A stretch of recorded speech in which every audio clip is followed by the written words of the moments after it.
जय हिंद। हम लोग पढ़ रहे थे ब्रह्मांड। तो पिछली क्लास में हम लोग ब्रह्मांड के बारे में जाने, ब्रह्मांड का परिभाषा, साथ ही साथ किस प्रकार से अलग अलग अवधारणाएं थी।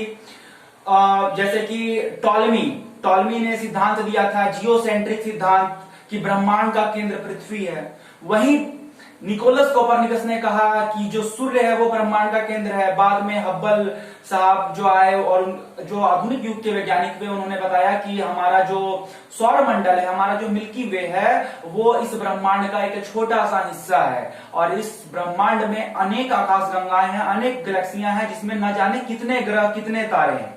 तो ये एक ब्रह्मांड का मैप यहाँ पे देख सकते हैं, ब्रह्मांड का एक चित्र देख सकते हैं, जिसमें हम एक छोटा सा यहाँ पे मिल्की वे दिख रहा है। इसमें हमारा सूर्य है, इसी मिल्की वे में हमारा सौर मंडल है। तो कहा जाता है कि तकरीबन जो ये ब्रह्मांड है, ब्रह्मांड तकरीबन इसमें 100 अरब से भी अधिक गैलेक्सीज हैं। मतलब आप समझ सकते हैं कि इन 100 अरब गैलेक्सीज में एक हमारा गैलेक्सी है, जिसमें चंद्रमा, सूर्य, तारे, इतने सारे ग्रह वगैरह हैं। तो इस प्रकार के कई गैलेक्सीज हैं यहाँ पे। और कहा जाता है कि प्रत्येक गैलेक्सी में 100 अरब प्लस तारे होते हैं। तो हमारी गैलेक्सी का नाम क्या है? मिल्की वे है। और इस ब्रह्मांड का ये छोटा सा हिस्सा है।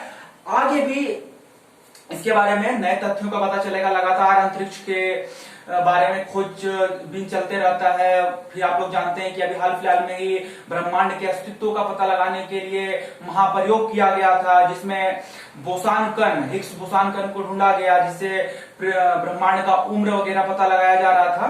तो अलग अलग सिद्धांत दिए गए ब्रह्मांड के बारे में कि ब्रह्मांड का निर्माण कैसे हुआ। लेकिन वास्तविकता में जो सर्वमान्य है, धार्मिक कथाओं से बाहर निकलते हैं और नकारात्मक अवधारणाओं से जब हम लोग बाहर निकलते हैं, तो जो सर्वमान्य सभी वैज्ञानिकों द्वारा मान्य सिद्धांत है, उन पे आज हम लोग चर्चा करेंगे, जिनमें 3 स्पेशल सिद्धांत हैं, जिन्हें हम यहाँ पे आज देखेंगे। पहला है साम्य अवस्था सिद्धांत, दूसरा महाविस्फोट सिद्धांत और तीसरा है दोलन सिद्धांत।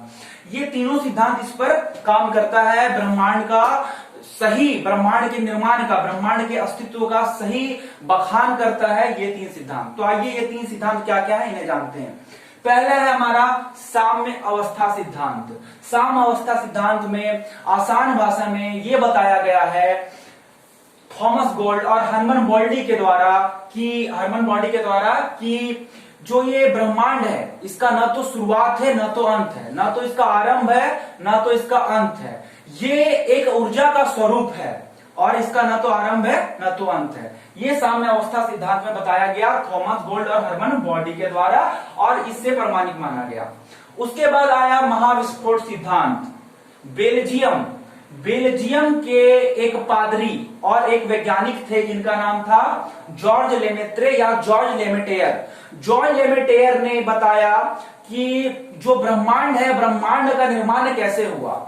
वास्तविकता में कहा जाए तो ये महाविस्फोट सिद्धांत, जिसे हम लोग बिग बैंग थ्योरी भी कहते हैं, ये बिग बैंग थ्योरी जो है, इस सिद्धांत के अनुसार, बिग बैंग थ्योरी सिद्धांत के अनुसार जॉर्ज लेमेत्रे ने ब्रह्मांड के अस्तित्व, ब्रह्मांड की उत्पत्ति की चर्चा की। वैसे जब आप इस सिद्धांत को जानेंगे तो आप यहाँ पे पता चलता है कि इस सिद्धांत से ब्रह्मांड के वास्तविक अस्तित्व का पता नहीं चलता, बस ब्रह्मांड का निर्माण का पता चलता है। ठीक है, तो पहले हम लोग देखते हैं ये महाविस्फोट सिद्धांत क्या था।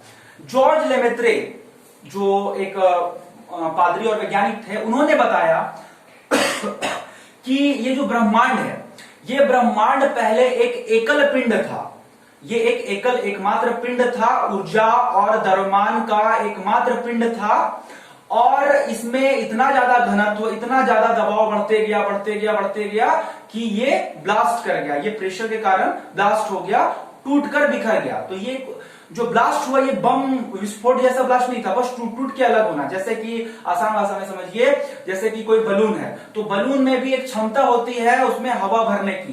तो जब उसके क्षमता से अत्यधिक हवा उसमें भर दिया जाता है तो वो ब्लास्ट कर जाता है। सेम केस इस पिंड के साथ भी हुआ। ये एक ऊर्जा और मास का एक पिंड था, जिसपे लगातार गैस के कारण, लगातार द्रव्यमान ऊर्जा बढ़ने के कारण प्रेशर बनता गया और ये ब्लास्ट कर गया। ठीक है, ये फट गया और ये टूटकर पूरा बिखर गया। और कहा जाता है कि ये जो टूटकर बिखरा, ये अभी तक बिखर रहा है। अर्थात ब्रह्मांड का जो विकास है, ब्रह्मांड का जो विकास कह सकते हैं, ब्रह्मांड का जो फैलाव है लगातार अभी तक चल रहा है। ये जो बिग बैंग थ्योरी है, तकरीबन कहा जाता है कि आज से लगभग 13.8 अरब वर्ष पहले, लगभग 14 अरब वर्ष पहले ये बिग बैंग थ्योरी की घटना हुई थी। लगभग 13.8 अरब वर्ष पहले की ये घटना हुई थी और इससे हमारे ब्रह्मांड का निर्माण हुआ।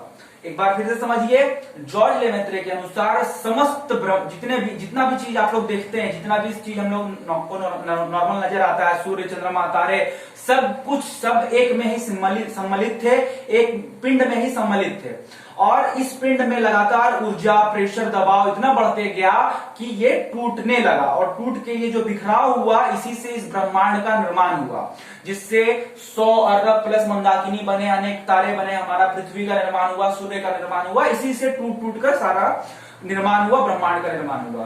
तो ये जो बिग बैंग थ्योरी था, इस बिग बैंग थ्योरी को अधिकतर वैज्ञानिकों ने अपनी ऐसा कह सकते हैं कि इसे माना, ठीक है, इसे मान्यता दी सिद्धांत को और इस सिद्धांत को अभी सर्वमान्य माना जाता है। सबसे फेमस सिद्धांत ब्रह्मांड के निर्माण में यही है, ठीक है। और इस ब्रह्मांड जो ये ब्लास्ट हुआ, जो ये महाविस्फोट, ये बिग बैंग थ्योरी हुआ, कब हुआ? आज से 13.8 अरब वर्ष पहले हुआ और इसी पे बेस्ड है हमारा दोलन सिद्धांत। दोलन सिद्धांत दिया एलन संडेज ने। तो यहां पर साम्यावस्था सिद्धांत और महाविस्फोट सिद्धांत में ये पता चला कि ये जो ब्रह्मांड है इसका लगातार विस्तार हो रहा है, लगातार फैलाव हो रहा है। आज से लगभग 14 अरब वर्ष पहले जो ब्लास्ट हुआ था उसके कारण उसका प्रभाव अभी भी है और लगातार ब्रह्मांड फैलते जा रहा है, ब्रह्मांड का विस्तार होते जा रहा है। तो इसी सिद्धांत पर दोलन सिद्धांत दिया गया। दोलन समझते हैं, जैसे घड़ी का पेंडुलम होता है तो एक बार वो इधर जाता है फिर इधर जाता है, होता है ना, घड़ी का पेंडुलम देखते हैं, इधर गया फिर इधर गया, मतलब यहां पे था, यहां से यहां गया, फिर से अपनी जगह पे आ गया, फिर से गया, फिर से अपनी जगह पे आ गया। तो सेम केस यहां पर एलन संडेज ने दिया दोलन सिद्धांत, जिसे हम लोग कहते हैं pulsating universe theory. Pulsating universe theory में एलन संडेज ने बताया कि जिस तरह ब्रह्मांड का निर्माण हुआ, एक पिंड जो था उसमें अत्यधिक ऊर्जा के कारण, अत्यधिक दबाव के कारण एक ब्लास्ट हुआ और वो टूटकर बिखर गया। तो दोलन सिद्धांत को देते हुए एलन संडेज ने बताया कि एक समय ऐसा भी आएगा कि हमारा अंतरिक्ष सिकुड़ना शुरू कर देगा। जिस तरह भी फैल रहा है उसी तरह वो सिकुड़ना शुरू कर देगा और सिकुड़ के फिर से वो एक हो जाएगा। सारे ग्रह, एक समय ऐसा आएगा कि सारे ग्रह, सूर्य, चंद्रमा, तारे, गैलेक्सी सब मिलके वापस एक पिंड बनाएगी और फिर से उसमें ब्लास्ट होगा, फिर से विस्तार होगा, फिर से वो ऐसे जुटेगी, फिर से विस्तार होगा, फिर से वो सिकुड़ेगा। मतलब नॉर्मल समझिए ये केस होगा, ठीक है। ये सिकुड़ा, ये फैला, ये सिकुड़ा, ये फैला और ये अरबों वर्ष में ऐसा प्रोसेस होगा, ठीक है। तो इसे ही कहा गया दोलन सिद्धांत, जिसे दिया एलन संडेज ने, ठीक है। तो ये 3 सिद्धांत था। ये 3 सिद्धांत है ब्रह्मांड की उत्पत्ति के बारे में, जो सर्वप्रमुख है, सबसे ज्यादा मान्य है, ठीक है। इसके अलावा कहा जाए कि ब्रह्मांड का ऐसा समझ सकते हैं आप कि ब्रह्मांड का अस्तित्व, तो ब्रह्मांड के अस्तित्व की अभी भी खोज चल रही है, ठीक है। जैसे मैंने बताया महाप्रयोग हुआ, हिग्स बोसान कण पाए गए, अलग अलग कण पाए गए, इलेक्ट्रॉन, न्यूट्रॉन, प्रोटॉन का प्रयोग करके वहां पे अलग अलग नया तत्व, नया कण खोजने का प्रयास किया गया। लेकिन एक तरह से कहा जाए तो पूर्ण रूप से यहाँ पे सफलता नहीं मिली। गॉड पार्टिकल ढूंढा गया, गॉड पार्टिकल को ब्रह्मांड के उत्पत्ति का कारण बताया गया, ब्लैक कण खोजा गया, उसको भी ये दिया गया। लेकिन वास्तविकता में ऐसा कहा जाए तो ब्रह्मांड का वास्तविकता में उत्पत्ति कैसे हुआ इसका अभी तक पता नहीं चल पाया है। लगातार इसके बारे में खोजबीन जारी है। नेक्स्ट क्लास में हम लोग कंटिन्यू करेंगे, ब्रह्मांड के आगे गैलेक्सीज पढ़ेंगे। नेक्स्ट क्लास में मिलते हैं, नेक्स्ट क्लास में। जय हिंद।